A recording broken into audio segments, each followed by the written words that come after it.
इसीलिए कहती हूँ बेबी, एक कार खरीद ले। ये रोज रोज का ना बस का झंझट ही खत्म हो जाएगा। ना बाबा ना, अपने घर की ईएमआई चुकाते चुकाते मेरी आधी सैलरी खत्म हो जाती। कार खरीद ली तो मेरी कमर ही टूट जाएगी। तो अपने बॉस को क्यों नहीं बोलती सैलरी बढ़ाने के लिए? वैसे भी वो तेरी किसी भी बात को इनकार कहाँ करते। नहीं नहीं, ऐसा कुछ नहीं है। अरे बस आ गई।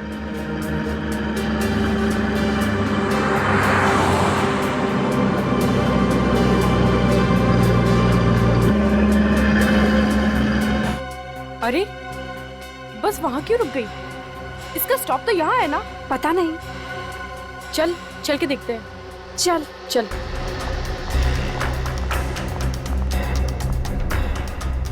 दरवाजा खोलो। अरे भैया दरवाजा खोलो, कोई खोल ही नहीं रहा।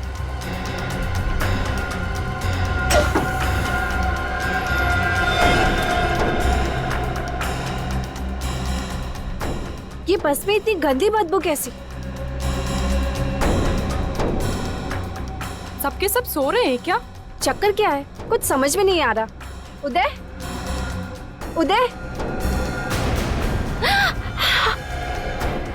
उदय, मधु,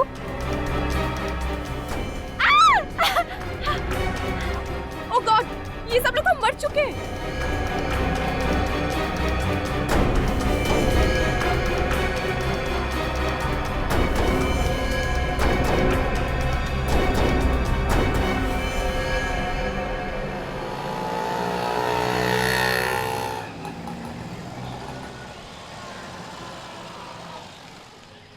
इन मुजरिमों के हौसले दिन ब दिन बढ़ते जा रहे सालू के साहब। एक नहीं दो नहीं, पूरी की पूरी बस के सभी लोगों को मार डाला उन्होंने। हाँ यार, पता नहीं क्या होता जा रहा लोग, जरा जरा सी बातें लड़ाई झगड़ा मार काट। Very bad. क्या हुआ, कुछ पता चला? नहीं सर, अभी भी चेकिंग चल रही है अंदर।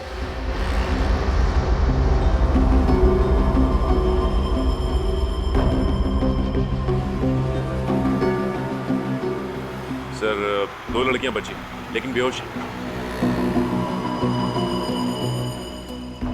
अभी कैसी तबीयत है इन लोगों की? सर इन्हें थोड़ी देर में होश आ जाएगा।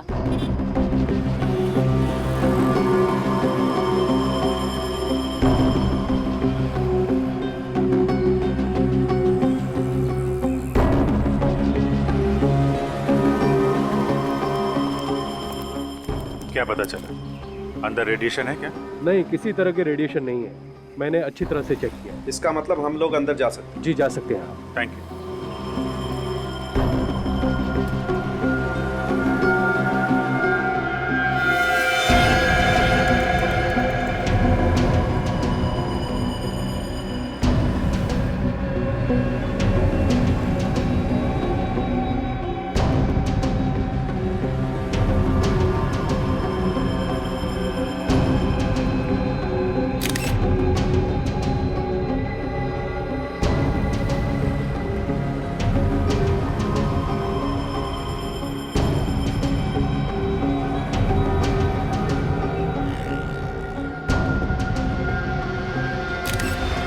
मामला तो जहर का ही लग रहा है सारों के साथ। सर, इतने सारे लोगों को एक साथ जहर दे दिया? मुझे तो लगता है इस बस की हवा में ही कोई जहरीली गैस घुस गई है, जिसकी वजह से सब मर गए।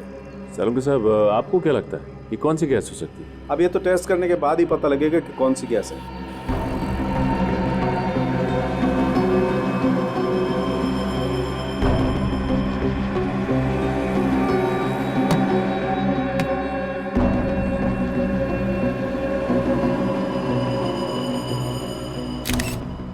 सारुंके साहब। हाँ अभिजीत, जरा ये देखिए, ये ग्रीन कलर का ये सब्सटेंस है, यही तो जहरीला केमिकल नहीं हो सकता है अभिजीत। ऑफिसर्स, दोनों लड़कियों में से एक लड़की को होश आ चुका है। फ्रेडी, सचिन, तुम लोग पूरी बस को अच्छी तरीके से चेक करो। देखो वो जहरीला केमिकल कहाँ से आया, चेक करो। श्रेया, सब बात कर सकते हैं उनसे? जी, उनसे बात हो सकती है। अभी कैसी तबीयत है आपकी? मैं ठीक हूँ सर, मगर ये सब हुआ कैसे? ये तो आप ही बताइए। अच्छा, ये जब बस रुकी तो आप में से बस में से किसी को उतरते या किसी आदमी को बस में चढ़ते हुए देखा क्या? नहीं सर, ना तो कोई उतरा ना ही कोई चढ़ा। जब मैंने बस का दरवाजा खोला तो देखा कि वहाँ पर बहुत सारी लाशें पड़ी हुई थी। पूरा का पूरा शमशान बना हुआ था सर। और सर उसके बाद हम लोग बेहोश हो गए थे। ठीक है, थैंक यू वेरी मच। आप इनको हॉस्पिटल ले जाइए। जी।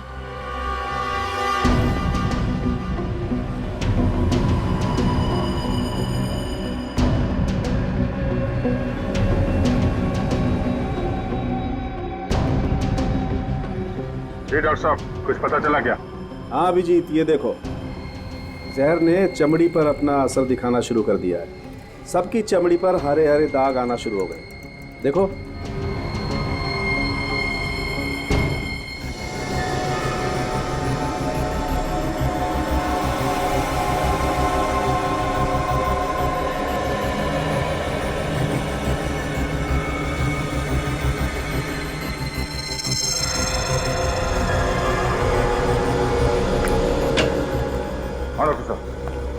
पता चला इतने सारे लोग कैसे मरे?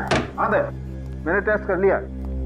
ये जो जगह जगह से चमड़ी हरी हो गई है ना, ये लैकोस सैंडाइल नाम की जहरीली गैस की वजह से हुई है। उस गैस की वजह से मौत हुई है इन लोगों की। लेस्कॉट सैंडल, ये किस तरह की गैस है? बहुत ही खतरनाक और कम पाए जाने वाली गैस है। एक ऐसा बायोकेमिकल एजेंट जो आसानी से किसी के हाथ नहीं लग सकता। आसानी से नहीं मिलता। इसका मतलब इस शहर में ऐसे बहुत कम लेबोरेटरीज हैं जहाँ पे इस तरह के केमिकल्स मिलते होंगे। सिर्फ 4-5 लेबोरेटरीज ऐसी होंगी, उनकी लिस्ट में तुम्हें दे दूंगा। थैंक यू डॉक्टर साहब। एक बात और, वैसे तो ये गैस हवा से भारी होती है, इसलिए बहुत धीरे धीरे फैलती है। लेकिन अगर इसे किसी तेज हवा के जरिए फैलाया जाए, जैसे कि पंखा या एसी, तो ये बहुत कम समय में बहुत ज्यादा खतरनाक हो सकती है। पंखा या एसी? बस भी तो एसी बस थी। एग्जैक्टली थे, और आतंकवादी ये बात जानते थे, इसीलिए उन्होंने एसी बस चुनी, जिससे इन बेचारों को बचने का मौका ही नहीं मिला। और एक बात, अगर ये गैस किसी भी तरह इंसान के शरीर में चली जाए तो 7 से 10 मिनट के अंदर उसकी मौत तो निश्चित है। सर, जिसने भी ये किया है बहुत ही बड़ी प्लानिंग, बहुत ही बड़े मकसद के साथ किया है। एक बार ये पता चल जाए कि ये केमिकल आया कहां से, किस लेबोरेटरी से, तो मकसद भी पता चल जाएगा।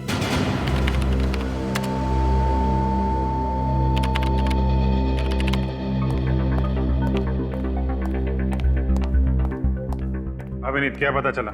सभी लैब्स को जानकारी भेज दी है। जैसे पता चले वो केमिकल कहाँ से गायब हुआ है, वो लोग हमें इन्फॉर्म कर देंगे। सर मैंने तकरीबन सारे पैसेंजर्स की डिटेल्स चेक कर ली है।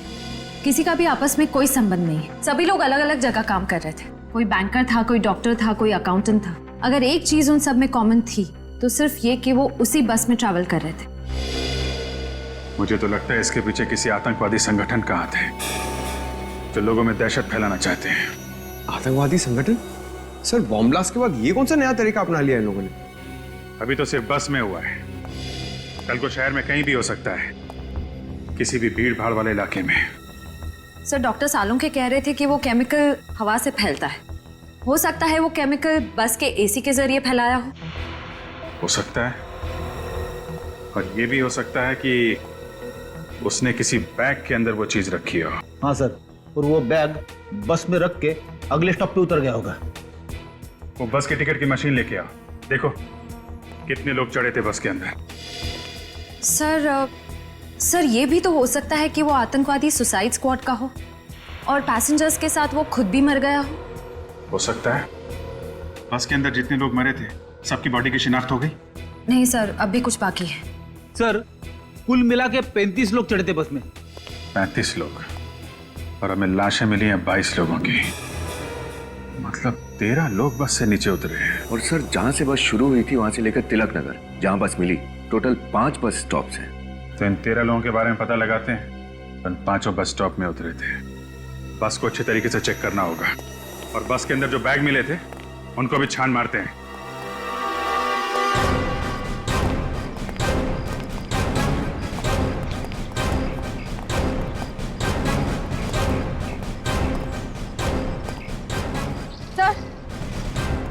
सर, ये जतिन है।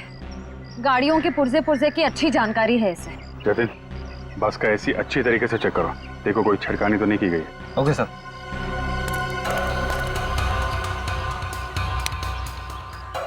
एसी का वेंटिलेशन चेक करो, देखो कहीं हरा रंग दिखता है क्या।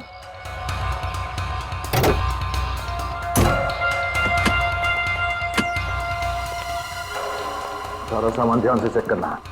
22 लोगों की मौत हुई है, कुछ भी हो सकता है।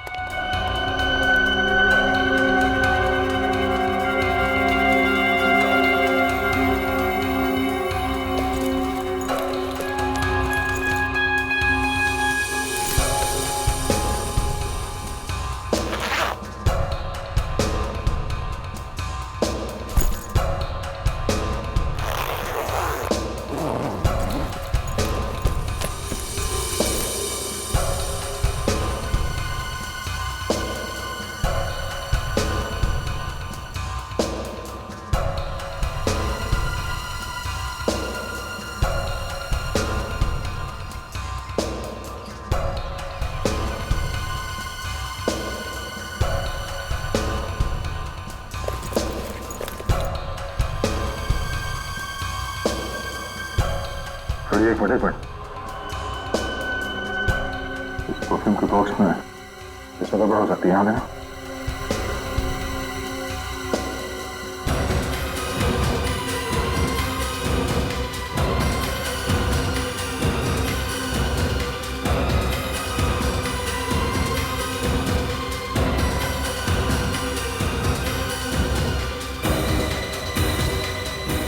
नहीं, ये बोतल एकदम भरी हुई है, इसमें केमिकल नहीं हो सकता।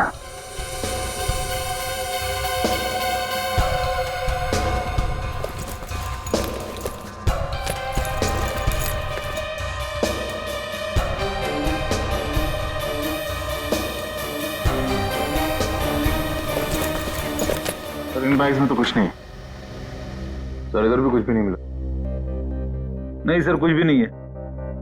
कमाल है, सारा सामान चेक कर लिया पर केमिकल का कहीं कोई नामो निशान नहीं। शायद इस बस में कुछ मिला। सर एसी में तो कुछ नहीं मिला।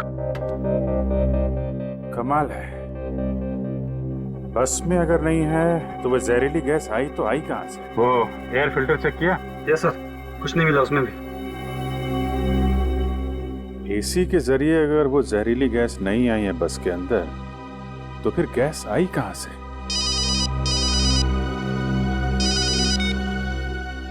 हाँ दया, हाँ कुछ मिला उस बस में? बस में कुछ नहीं मिला, एसी में चेक किया, मगर वो केमिकल कहीं ना कहीं से तो फैला ही है ना। हाँ ठीक है, अगर कुछ पता चलता तो फोन करो मुझे। ऐसा कैसे हो सकता है सर? केमिकल ना तो बस में है और ना ही सामान में, तो फिर ये केमिकल आया कहां से? ये केमिकल आया कहीं आसपास से ही है। अगर ये केमिकल गैस फॉर्म में है तो हो सकता है किसी ने छोटी सी बॉटल में डाल के लाया हो। तो बैग फिर से चेक करना।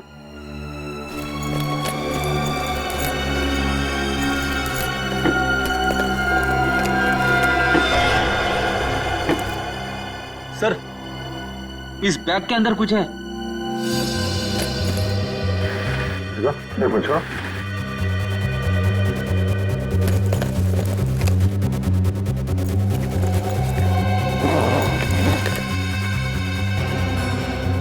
ये देखो,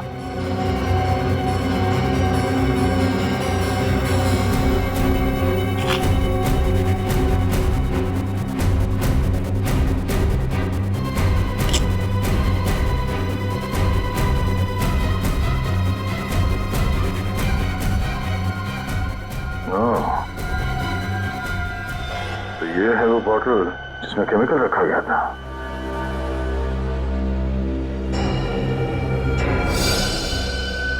तो इस बैग के अंदर भी वो हरा लगा हुआ है सर। सर बॉटल को देख के तो लगता है कि ये एक ऑर्डिनरी बॉटल है और बॉटल के अंदर केमिकल हाथ से डाला गया होगा। सीट नंबर 16 पे कौन बैठा सर?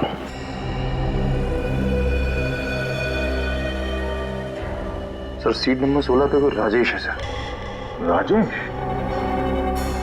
तो राजेश आतंकवादी है? नहीं नहीं, ऐसा नहीं हो सकता, मेरा बेटा आतंकवादी नहीं हो सकता। देखिए, हम ये नहीं कह रहे हैं कि आपका बेटा आतंकवादी है।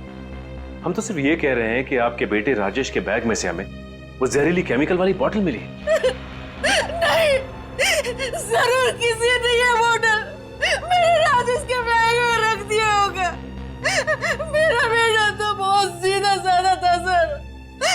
मेरा बेटा तो सॉफ्टवेयर इंजीनियर था सर।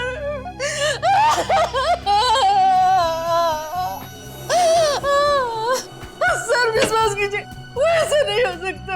मेरा बेटा ऐसा नहीं कर सकता। सर, अंदर कुछ नहीं मिला। देखा सर, देखा, अब तो विश्वास हुआ ना कि हम लोग शरीफ लोग हैं। एक तो बेटे की मौत ने हमें आधा कर दी, रही सही कसर इस इल्जाम ने। आप हमें गलत समझ रहे हैं। हम आप पे इल्जाम नहीं लगा रहे, हम तो सिर्फ पूछताछ कर रहे हैं। आप लोग एक बार भी नहीं सोचते ना कि आप लोगों की ये पूछताछ किसी का दिल दुखा सकती है? तुम कौन हो? मेघा, राजेश की मंगेतर। ऑफिसर, कुछ पता चला? राजेश और उसके दोस्तों की मौत का जिम्मेदार कौन है? क्या उस बस में राजेश के दोस्त भी थे? जी हाँ, उस बस में उसके 7 दोस्त थे जो उसी के ऑफिस में काम करते थे। कहीं ये सारा किया धरा ऑफिस में किसी दुश्मनी को लेकर तो नहीं? पर सर, अगर राजेश के ऑफिस में ऐसी कोई प्रॉब्लम होती तो वो मुझे बताते, जरूर बताते मुझे।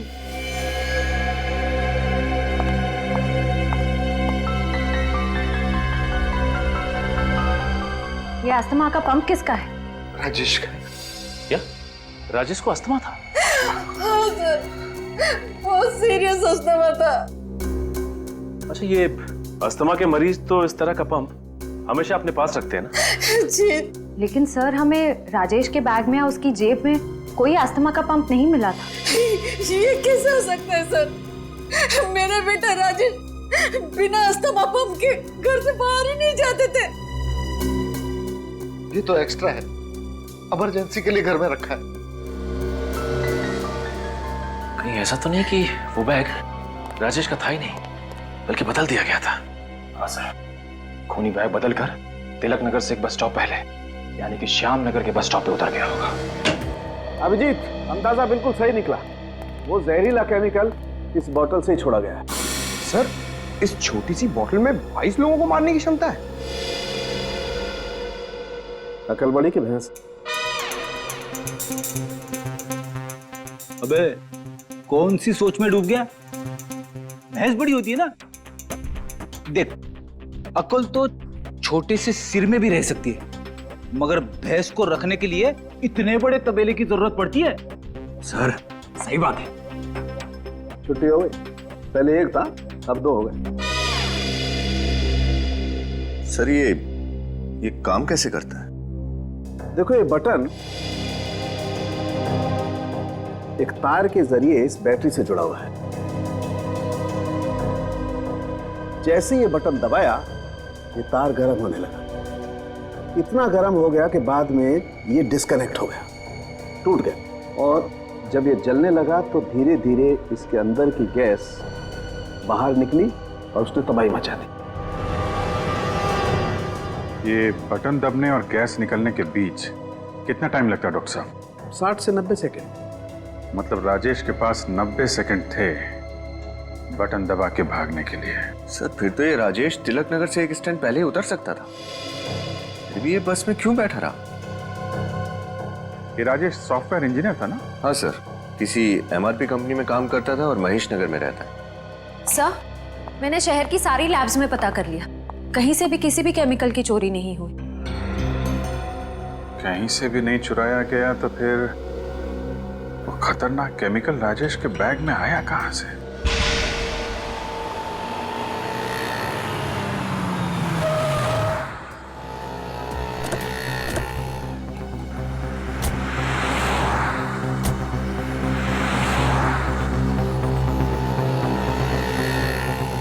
यहाँ आसपास तो कुछ दिख नहीं रहा, ना कोई पान वाला, ना कोई चाय वाला। पूछे तो किससे पूछे? सर वो सामने सड़क के उस पर वो पेपर वाला दिख रहा है, उससे चल के पूछे। चलो।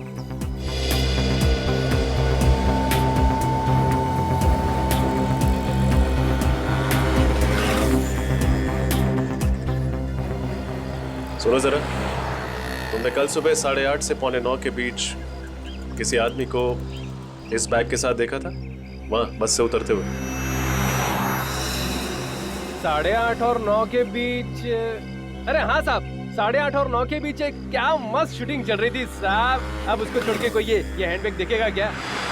शूटिंग? कैसी शूटिंग? साहब वो सीरियल आ रहा है ना, क्या नाम है उसका, साजन सजनी, हाँ साजन सजनी का प्यार, उसी की शूटिंग चल रही थी साहब। कहाँ हो रही थी ये शूटिंग? शूटिंग आइए ना साहब, दिखाता हूँ, आइए दिखाता हूँ। शूटिंग इधर चल रही थी साहब, इधर हीरो खड़ा था, इधर हीरोइन खड़ी थी, क्या मस्त डायलॉग बोल रही थी साहब, देख के तो मजा आ गया माँ कसम। हीरोइन यहाँ पे और हीरो यहाँ पे खड़ा था, और ये बस स्टॉप एग्जैक्टली इसके पीछे। अच्छा ये बताओ कि कैमरा कहाँ लगा हुआ है? क्या साहब, जब हीरो इधर खड़ा है, हीरोइन इधर खड़ी है, तो कैमरा तो इधर ही होगा ना साहब। कैमरा वहां पे, हीरो हीरोइन यहाँ, और ठीक पीछे बस स्टॉप। शायद बस से उतरने वाले यात्री उस कैमरे में देखे हों। हाँ, ये हो सकता है। ये शूटिंग कितनी देर तक चली थी? अरे साहब बात ये ना साहब, जो डायरेक्टर था बहुत खड़ूस था, हर बात पे काट काट काट, एक ही डायलॉग पूरे 2-2.5 घंटे। ठीक है ठीक है, क्या नाम पता है सीरियल का? साहब लगता है आपको भी शूटिंग देखनी है। हाँ? अरे साहब इधर बगल वाली गली ना, उधर शूटिंग चल रही है, जाकर देख लो ना साहब। चलो। राहुल, राहुल मैं तुमसे प्यार करती हूँ राहुल। तो छोड़ दो इस दुनिया को, कुर्बान कर दो इस जान को और आ जाओ मेरी बाहों। आई। कट कट कट, ये क्या कर रहे हो तुम दोनों? 18वां रीटेक था, अगर इसी शॉट में पूरा दिन निकल गया तो प्रोड्यूसर तो मेरा बैंड बजा देगा। सॉरी सर, लेकिन सुचिता का वजन इतना ज्यादा है कि मेरा बैलेंस बिगड़ जाता है। मेरे वजन को दोष मत दो, अगर जिम में तुमने ज्यादा मेहनत की होती ना तो आज ये नौबत नहीं आती। डायरेक्टर साहब, हमें आपसे कुछ बात करनी है। लो, अब इनको भी मुझसे बात करनी है, बताइए क्या बात करनी है? हम लोग सीआईडी से। आप लोग सीआईडी से हैं? लेकिन सर मेरे पास यहाँ शूट करने की परमिशन है। ये देखिए सर, ये लेटर है। इसकी जरूरत नहीं है, हमारे यहाँ आने की वजह कुछ और ही है। वो क्या सर? आप लोग कल सुबह श्यामनगर बस स्टॉप पर शूटिंग कर रहे थे। जी हाँ, उसके सामने वाली सड़क पर। तब तो आपको पता चल ही गया होगा कि कल वहाँ से गुजरने वाली एक बस में 22 लोगों की मौत हो गई। जी मैंने अखबार में पढ़ा था, काफी बुरा हुआ। हम आपकी शूटिंग की फुटेज देखना चाहते हैं, शायद आपकी शूटिंग की फुटेज में वो बस भी दिखी। जी हाँ जरूर, अगर हम किसी तरह कानून की कुछ मदद कर सकें तो इससे ज्यादा गर्व की बात और हमारे लिए क्या हो सकती है। आइए प्लीज।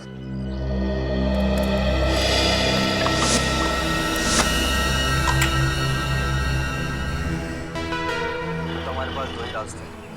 क्या? या तो हम घर से भाग चलते हैं या फिर आत्महत्या। आत्महत्या? क्या कर सकते हैं? तुम पागल हो गए हो?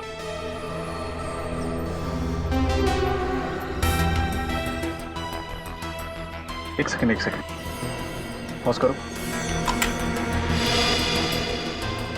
बस वही है सर, सीआर ट्रेवल्स की। अब इसके आगे प्ले करो।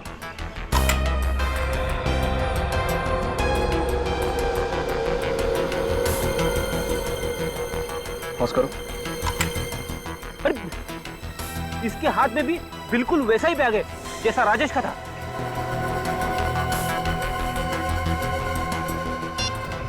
इसकी फोटो हर अखबार, हर न्यूज चैनल में दे देते हैं, कोई तो पहचानेगा इसे। आगे प्ले करो।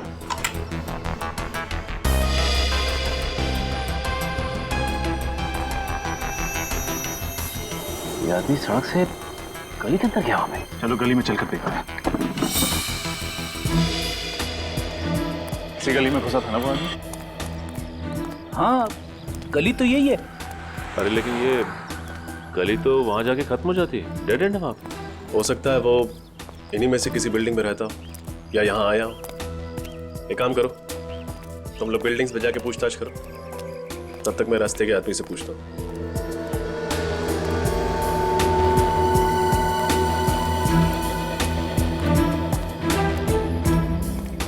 अरे भाई, तुम रोज अपना ठेला यहीं लगाते हो, हाँ साहब, हम सवेरे 7 से रात के 9 बजे तक यही ठेला लगाते हैं। तब तो तुमने कल सुबह जरूर एक आदमी को इस गली में घुसते हुए देखा हो। उसके हाथ में एक बैग था।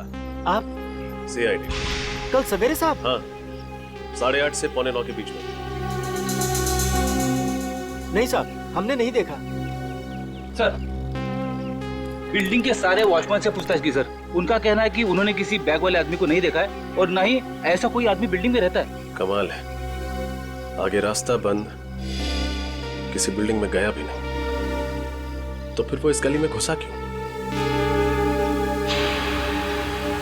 सर कहीं ऐसा तो नहीं कि वो आदमी यहाँ पे सिर्फ बैग छुपाने के लिए आया था? बैग छुपाने? हाँ सर, जैसे ही वो बस से उतरा उसने सोचा होगा कि बैग को कहीं छुपा देता हूँ ताकि किसी को शक ना हो उसके ऊपर।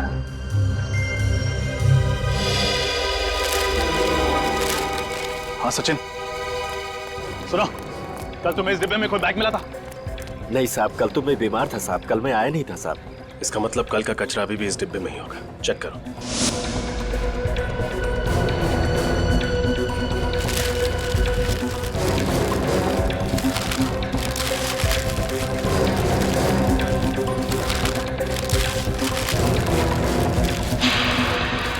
मिल गया सर, ये रहा बैग। संभल के, अंदर कुछ भी हो सकता है।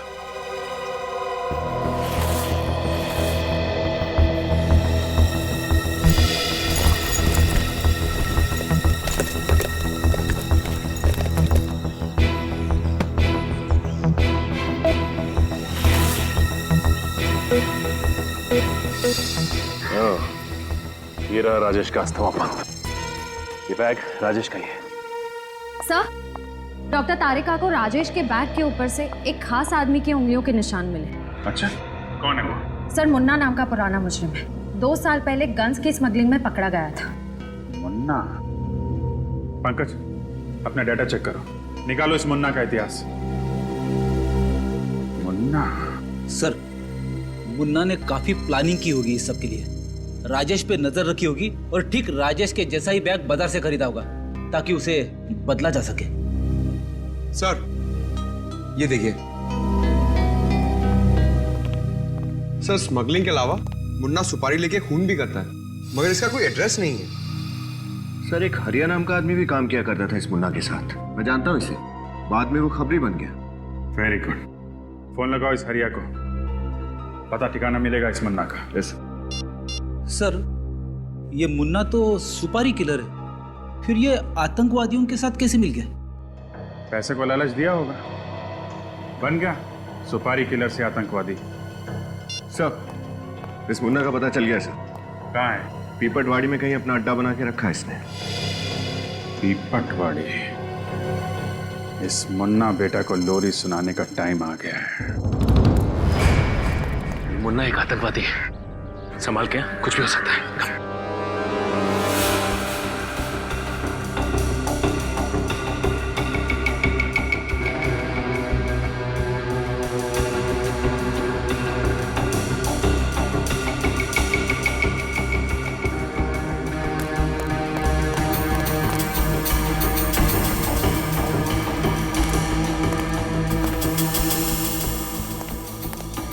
कोई नहीं है सर।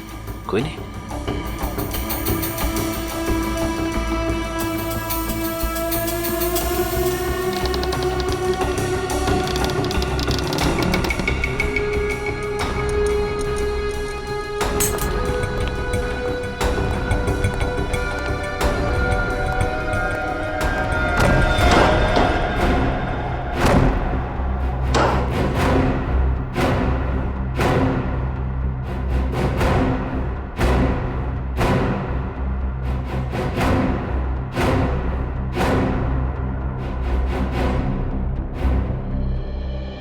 सर, ये मुन्ना तो 9-11 हो गया। क्या अपराधी अक्सर अपराध करके अपना ठिकाना बदल लेते हैं। एक काम करो, अच्छी तरह से तलाशी लो, कुछ ना कुछ जरूर छोड़ के गया होगा ये मुन्ना। सर,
बोला क्या निखिल?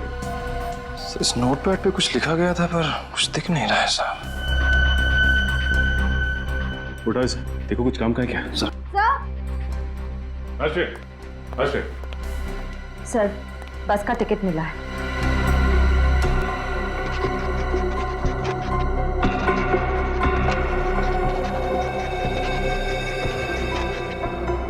एक बात तो पक्की हो गई कि वो बैग उस बस में मुन्ना नहीं रखा था, उसी बस की टिकट है और टाइम और डेट भी मैच कर रहे हैं। लेकिन ये क्या, मुन्ना ने बस एनडी नगर से पकड़ी थी, पीपलवाड़ी से नहीं। पर सर मुन्ना को एनडी नगर बस स्टॉप जाने की क्या जरूरत पड़ गई? उसके लिए तो पीपलवाड़ी का बस स्टॉप ज्यादा नजदीक पड़ता। वो इसलिए क्योंकि शायद मुन्ना एनडी नगर में किसी से मिलने गया था। इस नोटपैड से एनडी नगर के घर का एड्रेस मिला है सर। एनडी नगर, हमारी अगली मंजिल एनडी नगर का ये घर है। हो सकता है मुन्ना का ये नया ठिकाना। सर दरवाजा खुला है, लगता है मुन्ना अंदर ही है, संभाल के।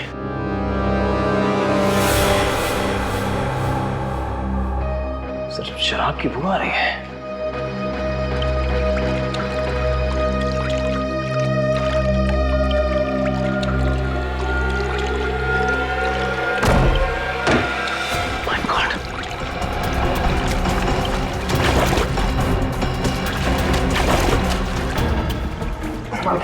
लगता है ज्यादा शराब पी के बाथटब में बेहोश हो गया। ये बेहोश नहीं है बल्कि इसकी मौत हो चुकी है। ये तो मुन्ना नहीं है, आखिर ये है कौन? सर इसका नाम सनी है, इसके पास में ये ड्राइविंग लाइसेंस है। सनी? मुन्ना जैसे आदमी के पास सनी का एड्रेस कैसे आया? एक काम करते हैं, पूरे घर को छान मारते हैं, देखते हैं क्या मिलता है।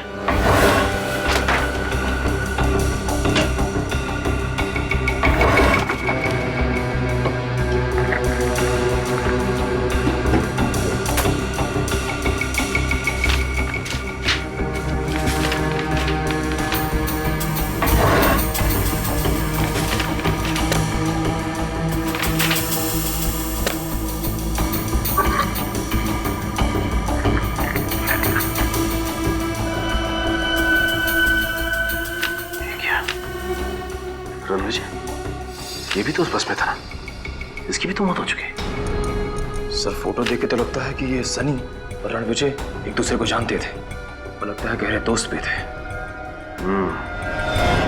ये कितने गहरे दोस्त थे इसके बारे में तो रणविजय के परिवार वाले बताएंगे। सनी और रणविजय बचपन के दोस्त थे। बचपन के दोस्त? हाँ, पांचों ने स्कूल और कॉलेज सब एक ही साथ किया था। पांचों ने? माँ जी आप किन पांचों की बात कर रही हैं? सन्नी और रणविजय के 3 दोस्त और भी थे उस बस में, अमित, उदय और राजेश। राजेश भी इन सबका दोस्त था? इसका मतलब ये कोई आतंकवादी हमला नहीं है, बल्कि कोई तो ऐसा जरूर है जिसने इन सबको ऊपर पहुंचा दिया। किसने मारा है उन बच्चों को? उन बच्चों की तो किसी से कोई दुश्मनी भी नहीं थी। किसी ना किसी से तो दुश्मनी जरूर थी माता जी, वरना खूनी ऐसे ही उनके पीछे नहीं पड़ता। इन पांचों के अतीत के बारे में पता करना होगा हमें। सर सालुंखे सर की रिपोर्ट आ गई। सर इस रिपोर्ट में साफ साफ लिखा है कि सनी के बाथटब में डूबने की वजह शराब नहीं, ड्रग्स है, जो उन्हें सनी के खून में मिली थी। ड्रग्स? मतलब सनी शराब नहीं पीता था? नहीं। फिर क्या सनी ड्रग्स लेता था? नहीं विनीत, रिपोर्ट में साफ साफ लिखा है सनी को ड्रग्स वाला इंजेक्शन उसे गर्दन के पीछे दिया गया। कोई भी आदमी ड्रग्स लेगा अपने हाथ में इंजेक्शन लगाएगा, बाजू में लगाएगा, गर्दन के पीछे? हुआ कुछ ऐसा होगा कि मुन्ना ने सनी का दरवाजा खटखटाया, सनी ने दरवाजा खोला और अंदर जाने के लिए पीछे मुड़ा तो मुन्ना ने वो ड्रग्स वाला इंजेक्शन उसके गर्दन के पीछे घोंप दिया। सनी बेहोश होकर गिर गया, मुन्ना ने उसे उठाया और बाथटब में डुबो के मार दिया। आसपास शराब छिड़क दी ताकि लोगों को लगे कि ये एक एक्सीडेंटल डेथ है। जिस तरह उस खून को एक्सीडेंट की शक्ल दी गई, ठीक उसी तरह इस बस वाले हमले को आतंकवादी घटना बना दिया उन्होंने। हम सोचते रहे कि इसके पीछे आतंकवादी संगठन का हाथ है, जबकि ये खून है, खून। सनी की मौत हुई 6 से 7 बजे के बीच। मतलब 6 से 7 बजे के बीच सनी का खून करने के बाद मुन्ना एनडी नगर के बस स्टॉप पे पहुंचा और वहां उसने 7:45 बजे की बस पकड़ ली। फिर मौका देख के रास्ते में वो केमिकल वाला बैग राजेश के बैग के साथ बदल दिया। काम हो गया उसका। एक चौंका देने वाली बात पता चली है। क्या बात? सर 5 साल पहले इस सनी पे खून का इल्जाम लगा था, मगर ऐन वक्त पे गवाहों ने कोर्ट में आने से मना कर दिया और सनी छूट गया। अच्छा, उन गवाहों में कहीं रणविजय और उसके 3 दोस्त तो नहीं थे? हाँ सर, वही लोग थे। ठीक कहा आपने। खून किसका हुआ था? किसी मोनिका नाम की लड़की का। मोनिका? मतलब खूनी मोनिका का कोई दोस्त या रिश्तेदार है जो उसकी मौत का बदला ले रहा है। अब सीआईडी के आने का क्या फायदा? मेरी मोनिका को तो इंसाफ दिला नहीं पाए आप लोग। इसलिए आप आपके पति खून करके बदला ले रहे हैं। ये क्या कह रहे हैं आप? बिल्कुल ठीक कह रहे हैं। जरा बुलाइए उन्हें। कहाँ से बुलाऊं? मर चुके हैं वो। क्या? उनकी भी मौत हो चुकी? जी हाँ, एक बूढ़े बाप के कंधों में इतनी ताकत नहीं होती कि जवान बेटी की आरती के साथ कानून की नाइंसाफी का बोझ भी सह सके। जब कानून ने मेरी मोनिका के खूनी को आजाद छोड़ दिया तो वो ये बर्दाश्त नहीं कर पाए, आत्महत्या कर ली उन्होंने। बहुत बुरा हुआ आपके साथ, प्लीज संभालिए अपने आप को। देखिए माँ जी, आपके परिवार के साथ जो कुछ भी हुआ उस बात का बेहद अफसोस है हमें। पहले आपकी बेटी मोनिका और उसके बाद आपके पति। बात दरअसल ये है कि कोई तो है जो मोनिका के खूनी और उसके दोस्तों की जान ले रहा है। क्या? मोनिका का कातिल मारा गया? ये किसने किया? हम भी यही पता लगाने की कोशिश कर रहे हैं। जरूर कोई मोनिका के पास वाला ही होगा। नहीं, लेकिन जो भी ये कर रहा है ना, मेरी दुआएं हैं उसके साथ। कोई तो है जो मेरी बेटी के खून का बदला ले रहा है। वो सिर्फ आपकी बेटी के खूनी को ही नहीं, बल्कि साथ साथ कई मासूम लोगों को अपना शिकार बना चुका है। अब अगर ऐसे आदमी को आप दुआ देंगे, माँ जी, मुझे नहीं लगता कि ये अच्छी बात होगी। माँ जी, मोनिका का कोई भाई है? जी नहीं, वो हमारी इकलौती संतान थी। तो फिर हो सकता है कि आपकी बेटी मोनिका किसी से प्यार करती हो? हाँ, वो और संजय एक दूसरे से बेहद प्यार करते थे। शादी भी होने वाली थी उनकी, पर वो तो बहुत नेक लड़का है, वो ऐसा नहीं कर सकता। वो कितना नेक है वो तो हम पता कर ही लेंगे। संजय, ये क्या बकवास कर रहे हो मुन्ना तुम? सारे पैसे मैं तुम्हें दे चुका हूं ना। संजय साहब, सारे नहीं, आधे पैसे। क्या मतलब? मतलब वो सारे पैसे 4 लोगों को मारने के लिए दिए गए थे। उनके साथ 18 लोग और मारे गए। उनका क्या? वो क्या मुफ्त में मारे गए? देखो मुन्ना, ये तो सरासर बेईमानी है। बेईमानी के धंधे में ईमान ढूंढ रहे हैं। मुझे पैसे चाहिए, पैसे। देखो मुन्ना, तुम्हें शुरुआत से पता था कि प्लान के हिसाब से बस में जितने भी लोग होंगे वो सबके सब मारे जाएंगे, ताकि वो 4 दोस्त मारे जा सके। पुलिस को ये एक आतंकवादी हमला लगे। अब मेरे पास और पैसे नहीं है, तुम प्लीज यहां से जाओ। ठीक है, कोई बात नहीं, सारे सबूत हैं मेरे पास। पुलिस को तुम तक पहुंचने में ज्यादा टाइम नहीं लगेगा। तो तुम मुझे ब्लैकमेल कर रहे हो? देखो, ये सही नहीं है। क्या सही है और क्या गलत, ये तो पहले सोचना चाहिए था। ठीक कहा, मुझे पहले ही सोचना चाहिए था।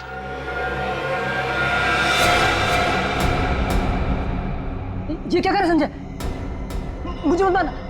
ना ना ना ना मुन्ना ना, आदो पर मुझे मत। जो आदमी 22 लोगों को मरवा सकता है, वो क्या तुझे नहीं मार सकता? संजय, मुझे मत मारना।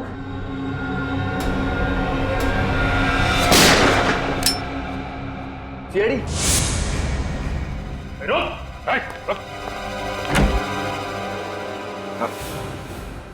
मैंने कुछ नहीं किया सर, ये सब इस गुंडे मुन्ना ने किया है।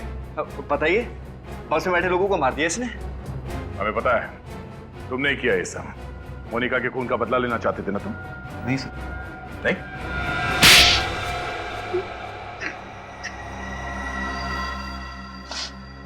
हाँ, मैंने किया है सब। क्या करता मैं? थोड़ा मुझसे मेरा प्यार, मेरी जिंदगी, मेरी मोनिका को मुझसे छीन लिया। शादी होने वाली थी हमारी। खून का बदला खून, ये कहाँ का इंसाफ है? तुम अपने बदले की भावना में ये भी भूल गए कि जिन लोगों की जान तुमने ली वो भी किसी की जिंदगी थी, वो भी किसी का प्यार। ये सब मैंने इस अंधे कानून की वजह से किया है। खुदी को बाइज्जत किया कर दिया उन्होंने। क्या करता मैं? इसलिए मैंने उनको सजा दी। सजा तुमने दी, वही गलत किया। कानून के ऊपर भरोसा करते, सच को सामने लाने की कोशिश करते तो शायद मोनिका के खूनी को सजा हो जाती, लेकिन अब तुम दोनों को सजा होगी, वो भी फांसी।